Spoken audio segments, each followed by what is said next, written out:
నమస్తే, welcome to ATV India news.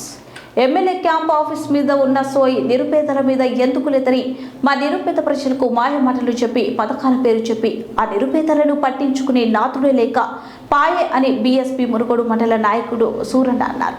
తక్షణమే మునుగోడు పట్టణ కేంద్రంలో పర్యటించి నిరుపేదలకు డబుల్ బెడ్రూమ్ ఇళ్లు మరియు దళిత బంధు పథకాన్ని అమలు పరిచే విధంగా చర్యలు తీసుకోవాలని బీఎస్పీ మండల నాయకులు సూరన్న డిమాండ్ చేశారు. మిత్రులారా, మనం ఇక్కడ మునుగోడు పట్టణంలో దళితవాడలో ఉన్నాం. ఇక్కడ ఒక నిరుపేద కుటుంబం ఇంట్లోకి వెళ్తే ఇక్కడ పరిస్థితులు ఎలా ఉన్నాయో మనకు తెలుస్తుంది. ఒకసారి లోపల చూపించండి. ఇలా పరదలు కట్టుకొని ఇక్కడ ఇలా నిరుపేద కుటుంబానికి చెందిన వాళ్ళు ఇలా జీవనం సాగిస్తున్నారు.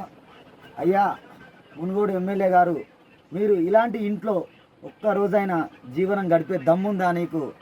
ఇంకా మా ప్రజలకు మాయమాటలు చెప్పి మా ఓట్లు వేసుకొని ఈరోజు నువ్వు మంచిగా దర్జాగా కార్లలో పెద్ద పెద్ద బంగ్లాలో ఉంటున్నావు.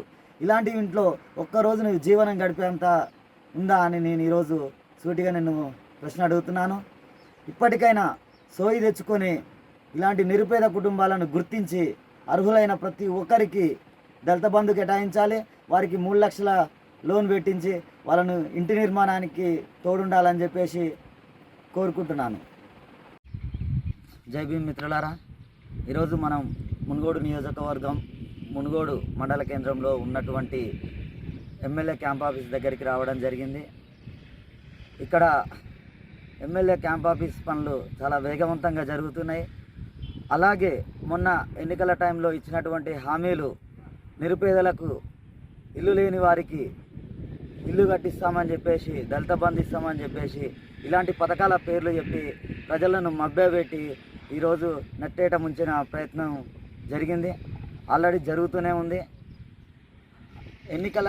ఎన్నికలలో ఇచ్చిన హామీలు ఇల్లు లేని నిరుపేదకు ఇల్లు కట్టిస్తాం, 3 లక్షల లోన్ ఇస్తామని చెప్పేసి ఈరోజు ఆ పనుల మీద శ్రద్ధ లేకుండా ఓన్లీ నీ ఎమ్మెల్యే భవనం మీదనే శ్రద్ధ పెట్టుకొని పనులను వేగవంతం చేసుకుంటున్నావు. మా నిరుపేదలు అంటే ఎందుకింత మీకు చులకన? ఒక దెరమే ఇక్కడ గూడు కట్టుకొని ఉంటాడు. నువ్వేమో ఎమ్మెల్యే క్యాంప్ ఆఫీస్ శుభ్రంగా మంచిగా గట్టిగా పిరమిడ్లతోటి కట్టించుకుంటున్నావు. మరి మా నిరుపేదలు నీకు ఓటేసి గెలిపించిన నా నిరుపేదల ఇల్లులు ఎందుకు ఈ విధంగా ఉంచుతున్నావు?